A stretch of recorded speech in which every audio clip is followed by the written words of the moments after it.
Dünya ölkələri bir-biri elm, texnika, iqtisadiyyat və digər belə sahələrin inkişafında rəqabət aparır. Bir qədər gənc ölkələr qabaqcı ölkələrin müsbət təcrübələrini öyrənməyə can atır. Doğrusu, Azərbaycanın qabaqcıl ölkələrlə daha ciddi məsələlərdə əməkdaşlıq və təcrübə mübadiləsi məsələlərini kənara qoymuşam. İllərdir danışırıqsa da dəyişən heç nə yoxdur. Yalnız geriyə getməkdəyik. Ona görə qərara gəldim ki, Azərbaycan hakimiyyətinin maraq dairəsinə uyğun fərqləndirmə aparım.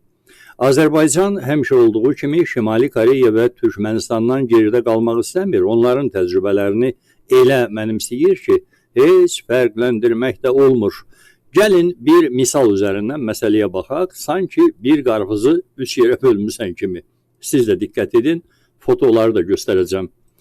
Ənənəvi olaraq İlham Əliyev Azərbaycana səfərə gələn xarici ölkə prezidentləri ilə yekunda mətbuat konfransı keçirir. Dünən Gürcüstan prezidenti də belə bir konfrans keçirib.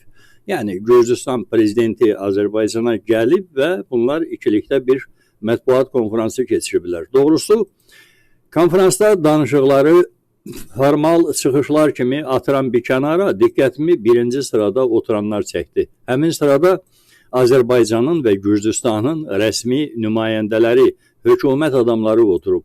Gürcüstan nümayəndələri sərbəst və heç bir qeyd aparmadan mətbuat nümayəndələrinə verilən açıqlamalara qulaq asırlar.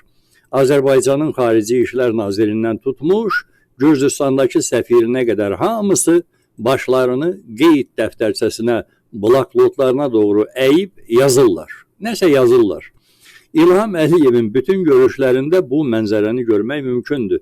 Məmurlar başlarını aşağı salıb sürətlə qeydlər aparırlar. Məgər İlham Əliyevin mətbuat xidməti yoxdurmu bu xarabadakı bu işləri görsün?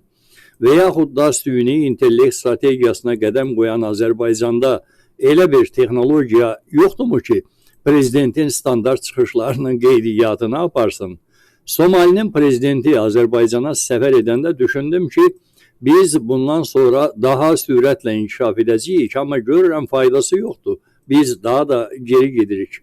Biz Afrika ölkələri ilə yarışa başlamışıq. Maraq doğurduğu üçün başqa ölkələrin də prezidentlərinin protokollarına diqqət etdim. Baxdım ki, hansı ölkənin prezidenti çıxış edəndə və ya rəsmi qəbullar keçəndə bütün məmurlar bloknotlarına dayanmadan nəsə yazmış olsunlar.